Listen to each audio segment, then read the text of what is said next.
Guys, we have to be 100% frank.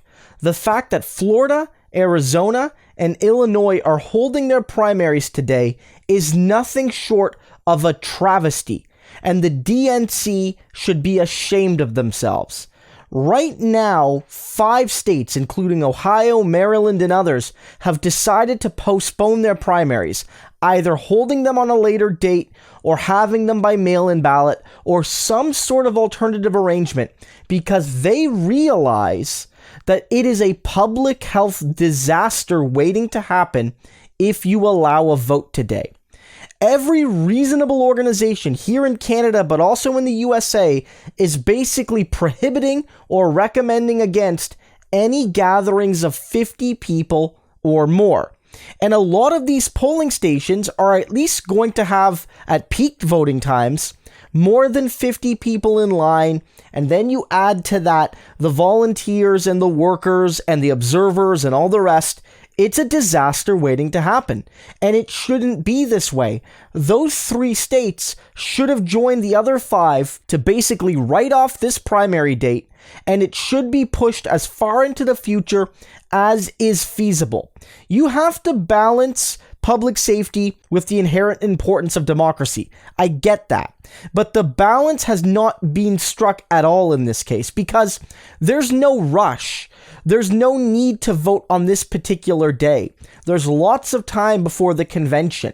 The fact that they want to do it today and only today is basically putting a lot of voters, especially older voters and especially people with immune deficiencies, at risk, not to mention all the people who may not even vote, but will come in contact with those who did vote on this particular day, who got in line, who may never feel the consequences of the illness, but will pass it on to others who will face it with much, much, much more dire consequences. That's the fundamental disaster waiting to happen here.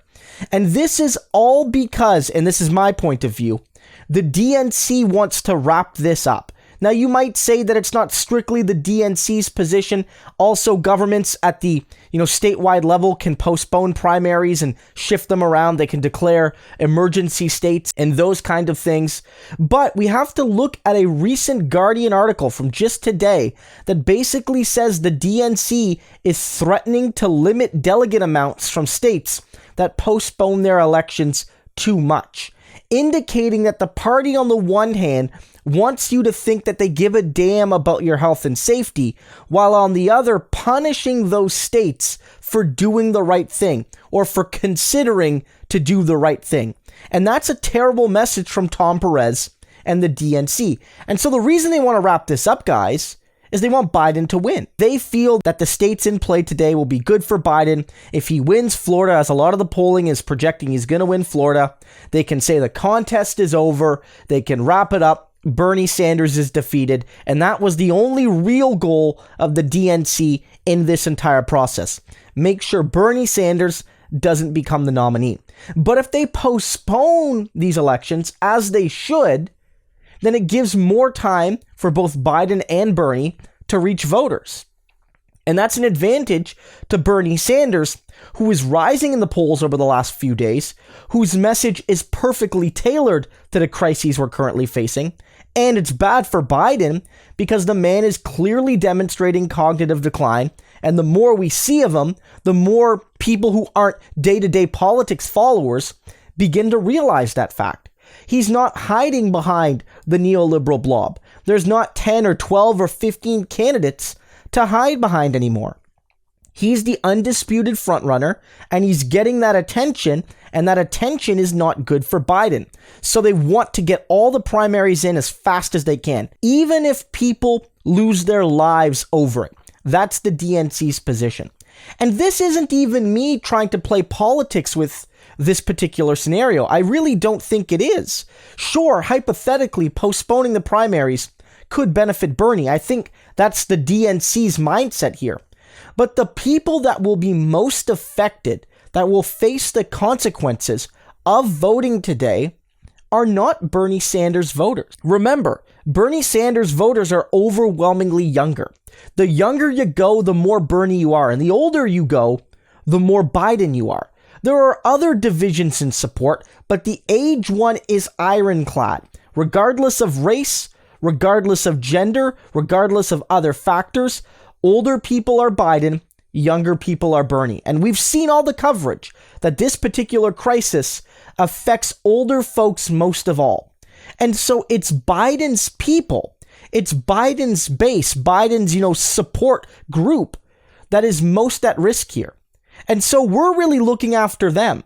We're looking after people that aren't even voting for our guy, saying to them, we need to postpone this for your health. And we need to postpone it for the health of other senior citizens, of other baby boomers who are older and more susceptible.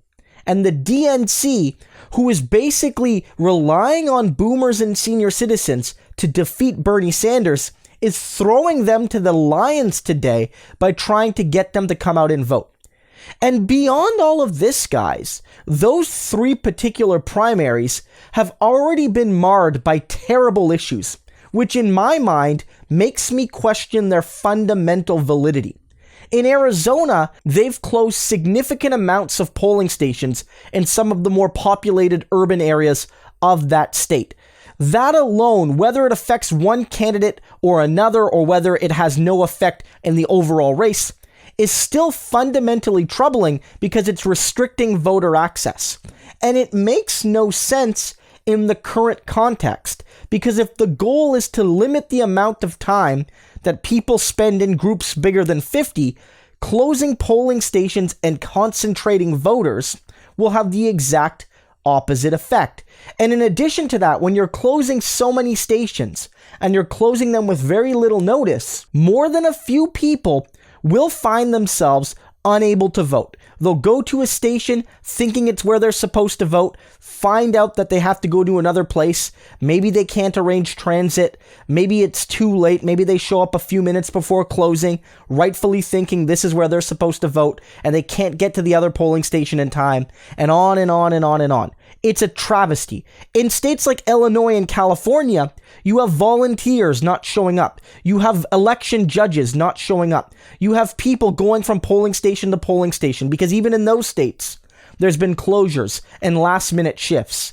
So when you add this all together, the DNC putting their desire to defeat Bernie Sanders ahead of public safety, and when you put in the closures and the lack of show-ups and the lack of efficient infrastructure to run the election, we know that today is a travesty of democracy. Again, this really isn't about Bernie versus Biden at the core. Look, if I was a Biden supporter, I'm going to be perfectly honest. I would be unhappy with how this day was unfolding too. Because if you're a Biden supporter and you think that he's going to rack up some wins today, you don't want those wins to be questionable. You want them to be above reproach. You don't want a big win in Florida, which is a big Biden state, to be basically undermined in the minds of the public, the media, the voters, Donald Trump, whoever, as a fake election because turnout was really low, because people couldn't vote, because crucial volunteers and staff weren't showing up, and on and on and on and on. You don't want that. You want Biden's win to be decisive and clear and accepted by pretty much everyone. And today's elections, regardless of the result, will be rejected by millions of reasonable people, because whether it's turnout, whether it's inability to actually know where you're supposed to vote, or whether it's countless people who wanted to vote but were scared to because of their personal health or the health of their loved ones, these are not elections that will capture the accurate and comprehensive will of all those who wanted to vote. And that is a travesty. That is a tragedy. That is a farce. And it's primarily at the feet of Tom Perez and the DNC. Again, whether you think what's happening today is being done to hurt Bernie Sanders or not, my view is the DNC thinks that's what's happening and is moving in that direction because of it. It's a sham. We should call it out as such. You guys know me. I'm not one to engage in electoral conspiracies. You've been seeing a lot of folks in recent days basically saying that previous primaries have been rigged because the elections aren't matching the exit polls and on and on and on. And my view was always to say that I have a fundamental trust, maybe I'm naive, in the actual count. I'm not ready to suggest that the votes are being blatantly rigged against Bernie Sanders, that they're taking Bernie votes and switching them to Biden, or they're burning boxes of Bernie votes or what have you. But I will say today without hesitation that this is an invalid primary, that the results from Illinois, Arizona, and Florida, regardless of how they end up, are invalid, and they should be treated as such by everyone, whether they support Bernie or whether they support Biden.